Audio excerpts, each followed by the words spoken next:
maka ketakutan itu jadi kenyataan dalam hidup saudara. Karena kalau orang itu pun jadi kaya, dia akan tetap penuh ketakutan. Betapa celakanya orang kaya takut miskin. Betul enggak? Betapa celakanya. Dan itu banyak. Orang kaya takut miskin. Maka itu motivasi kita harus kita perhatikan baik-baik. Setiap pagi jangan lupa motivasi ini kita tanya. Kalau hari ini aku kerja, aku sekolah, aku ngajar, aku ini, aku itu, untuk apa dan untuk siapa? Terus tanya.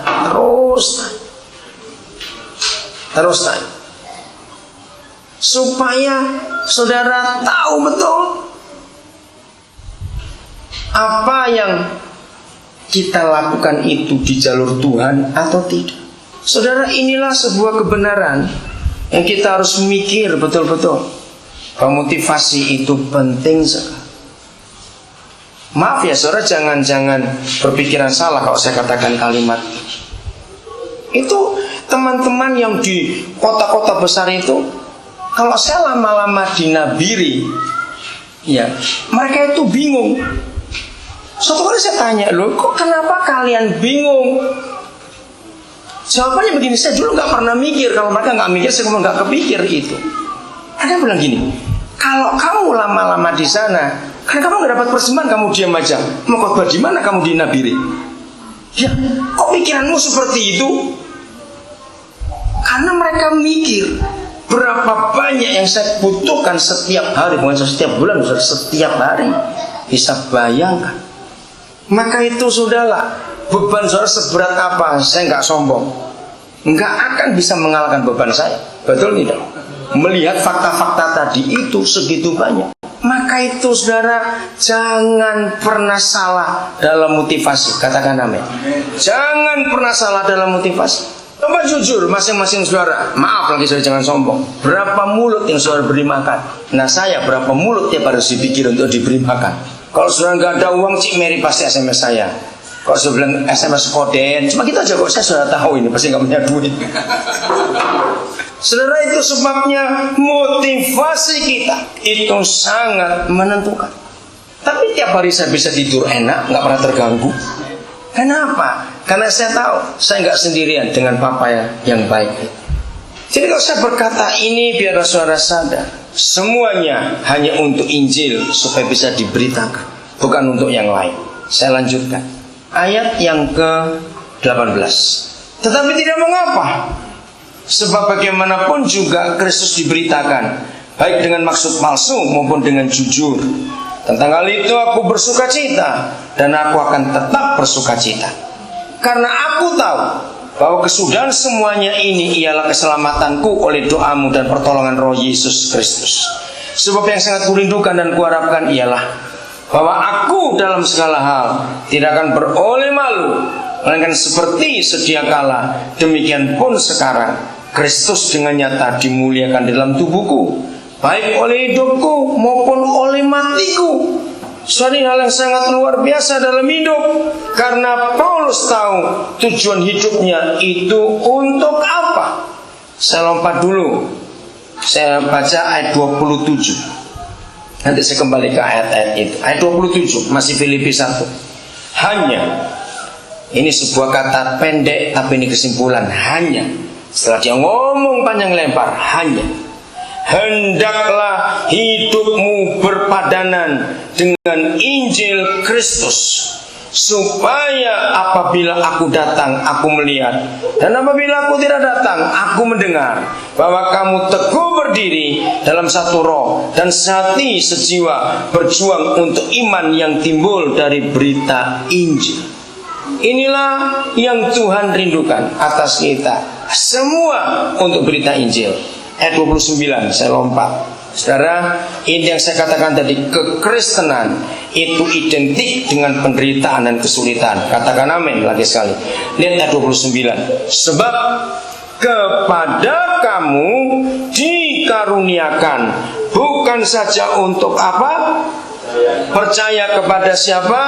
Kristus. Ayo baca sama-sama kalimat berikut. 1, 2, 3. Melainkan juga untuk menderita untuk Dia.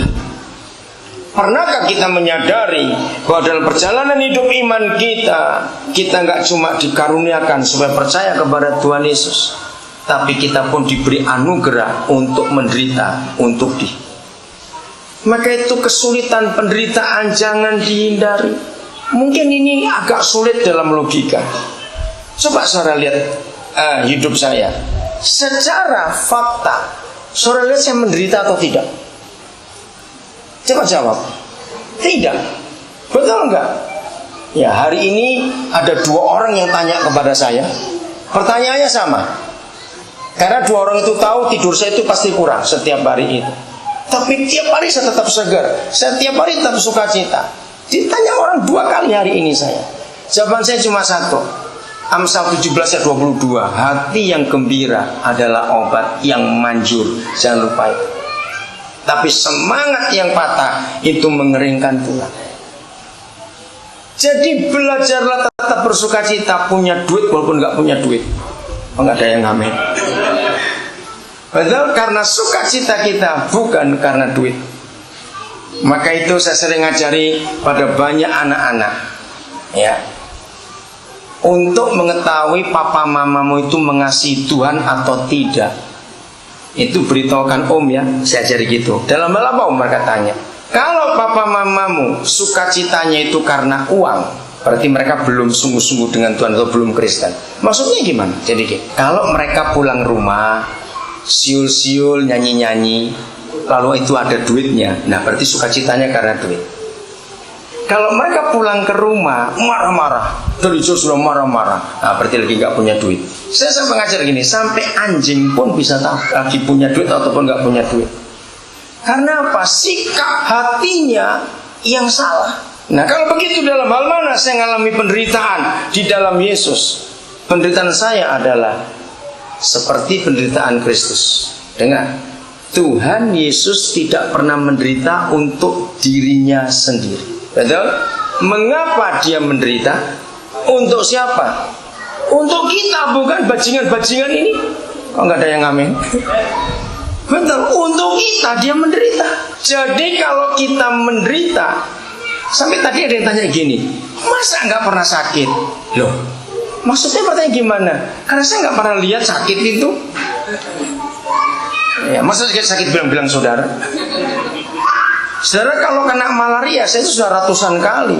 Cuma saya tahu gimana cara saya ngatasi. Sekali saya tahun 94 itu saya kena malaria parah sampai diinfus 3 hari. Itu nggak bisa bangun betul. Ada di rumah Pak Andi waktu itu. Sekali itu saja. Tapi setelah itu saya tahu bagaimana cara ngatasi malaria. Hati yang penting, hati lagi sekali. Jadi begitu malaria datang, jangan dipikir aduh malaria lagi gimana, jangan. Antepin saja, oh kamu datang lagi, sudah biasa. Jadi kalau hati ini bersukacita, penyakitnya itu sungkan sendiri. Dia nggak betah tinggal dengan orang yang bersukacita, katakan apa? Jadi penderitaan yang saya alami bukan untuk saya. Secara pribadi, secara suami istri kami sangat dilindungi, sangat diberkati. Tapi justru saya menderita selalu untuk mikir orang lain. Selalu begitu. Nah ternyata penderitaan yang sudah dibuat untuk mikir orang lain itu selalu membuat kita bahagia sendiri. Pikirkan itu baik-baik mulai hari ini. Siapa yang tiap kali bangun pagi selalu mikir, duh hari ini makan apa ya, duit itu tinggal berapa ya, itu mata duitan betul itu. Begitu bangun pagi ucapan syukur, langsung tanya, ingat saya punya konsep ini, saya pernah sharing ini kepada saudara. Satu doa yang saya nggak pernah lupa, itu sudah lebih dari 30 tahun yang lalu. Setiap pagi kalau saya bangun dan saya doa, satu ini ya saya nggak pernah lupa. Yang lain saya boleh tinggalkan, yang satu tidak. Saya berkata, Papa, siapa yang harus saya beri makan hari ini? Saya selalu tanya itu. Tunjukkan kepada saya siapa yang saya beri makan hari ini. Tadi Pak Sohendar tahu, tiba-tiba ada orang datang, saya tuh nggak kenal orang ini. Tapi dia nyebut namanya. Wah Pak Daniel pasti lupa. Iya lupa. Wah sudah lama para ketemu di Gerang Mulia. Aduh iya. Jadi kira-kira apa Pak yang bisa dibantu? Saya tuh lapar. Oh iya. Nah kebetulan hari ini istri saya nggak masak. Wah terus bagaimana?